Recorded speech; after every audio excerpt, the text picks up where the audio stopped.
Agora vamos nos concentrar na arquitetura das aplicações online. Deixaremos a parte de aplicações offline para o final do curso. Para pensar na arquitetura envolvida nas soluções para Smart Devices com GeneXus, vamos partir daquilo que já conhecemos, as aplicações web. Vamos fazer uma comparação que nos permitirá compreender um pouco melhor. Temos, de um lado, o servidor e do outro, o cliente. No servidor, temos a aplicação web e no cliente, o navegador. Executamos a aplicação web a partir de uma URL que chama, por exemplo, o objeto Work with Countries. Este objeto, do tipo WebPanel, consulta o banco de dados e devolve a informação para o cliente, para que o navegador monte o layout e mostre essa tela para o usuário num formato HTML. Se quisermos que a aplicação seja executada no Smart Device, por que implementarmos uma solução nativa em vez de usar a web, através do navegador do próprio aparelho?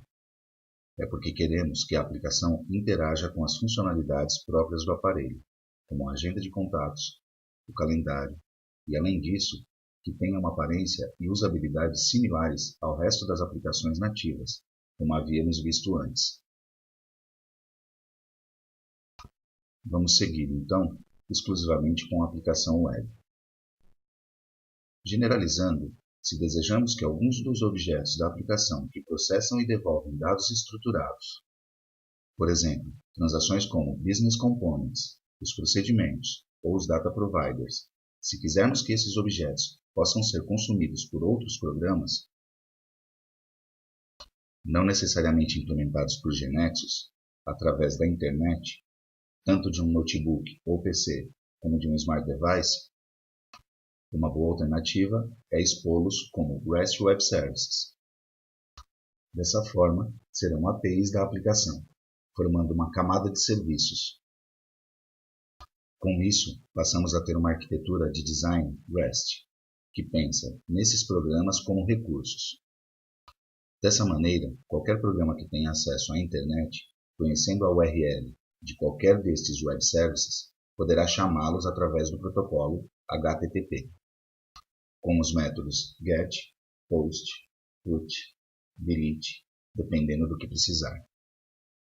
O serviço será executado no server, acessando o banco de dados. Por exemplo, podemos pensar em um data provider que devolva uma coleção de bandeiras e o nome dos países, e devolvendo os dados então como retorno.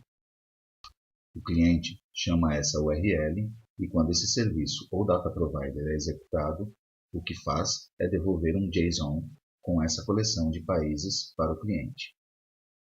O cliente deverá saber decodificar esse JSON para poder utilizar essa informação conforme desejar. Assim, se o cliente é executado em um aparelho inteligente e este acessa um metadata, provavelmente no próprio servidor, que contém toda a informação para criar a interface do WorkWith, entre outras coisas, saberá então como gerar o layout do WorkWith Country e a partir do JSON recebido com os dados, vai poder mostrar a lista no aparelho. A solução que estamos buscando passa por essa ideia. Então, o metadata da aplicação para Smart Device irá conter toda a informação da aplicação, quais dashboards, WorkWith for Smart Device e panels deve criar, e também as URLs dos web services para receber as informações necessárias do banco de dados. Assim, conseguirá montar a interface da aplicação no aparelho e responder às ações que o usuário executa nesse aparelho. O metadata estará no servidor web. Temos duas opções para prototipar: executar uma espécie de navegador especial criado por GeneXus, o KBN, ou instalar a aplicação compilada diretamente no aparelho ou emulador. Estudaremos as duas soluções. Vamos começar pela KBN. É uma aplicação nativa, compilada na linguagem da plataforma, criada por GeneXus. Permite navegar através das aplicações para Smart Devices, criadas com GeneXus, como se fosse um browser, escolhendo uma URL, correspondente ao objeto main da aplicação, declarada no metadata. Permite, dessa maneira, trabalhar com as entidades e relações que compõem a parte da aplicação GeneXus para Smart Device, que dependem desse objeto main. É um interpretador limitado, que tem a lógica para ler o metadata da URL correspondente, assim como as imagens da aplicação, e consegue decodificar toda essa informação chamando, se for necessário, os web services REST, correspondentes para obter os retornos com os dados e montar a interface que será visualizada pelo usuário no aparelho. Por exemplo, o KBN identifica no metadata que a aplicação deve iniciar pelo dashboard Event Day, que tem determinadas imagens, uma interface, layout e algumas opções. Constrói a interface e a mostra no aparelho. Quando o cliente faz tap sobre alguma opção, busca no metadata a URI ou URL para executar o recurso.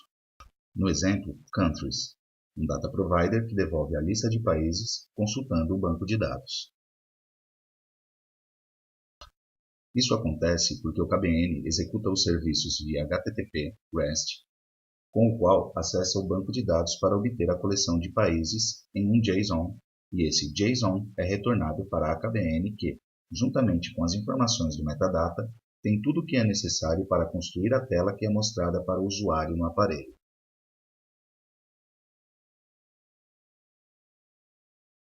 Da mesma forma, se for feito um tap sobre um elemento da lista, por exemplo, Uruguai, será chamado um data provider que devolve a informação do país para montar a tela do view.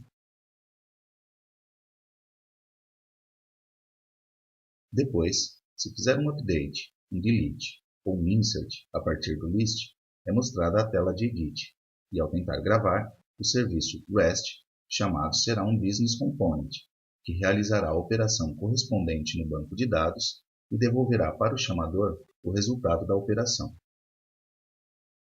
Se falhou, as mensagens de erro ocorridas, para serem apresentadas ao usuário na tela do aparelho. Se teve sucesso, uma mensagem indicando isso. Essa é a primeira opção, utilizar o KBN.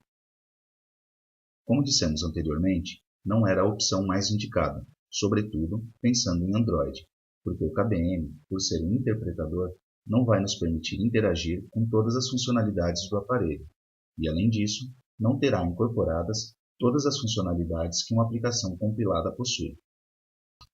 Opção 2. Compilar a aplicação na linguagem do aparelho e instalá-la no mesmo. Cada plataforma de Smart Device tem sua própria linguagem e, portanto, sua própria extensão para o arquivo compilado. Por exemplo, para Android é .apk. Este arquivo deve ser descarregado e instalado no aparelho e, portanto, já não será mais necessário o KBN. Encapsulará todo o metadata e as imagens. Então, vamos descarregar e instalar no aparelho. Esse compilado vai conter toda a lógica e o metadata. Somente será preciso acessar o servidor para executar os serviços REST, que retornam as informações do banco de dados. Para compilar a aplicação para Android, basta indicar nas propriedades do environment, no nosso caso, C#, o Startup Object, por exemplo, Dashboard Event Day. Neste caso, ao executar F5, não será gerada mais a aplicação web e, portanto, não vai ser aberto o browser, nem será mostrado o Developer Menu, mas somente será compilado este objeto, o dashboard, e todos os objetos que dependam dele. E esse compilado é o que vai ficar no servidor.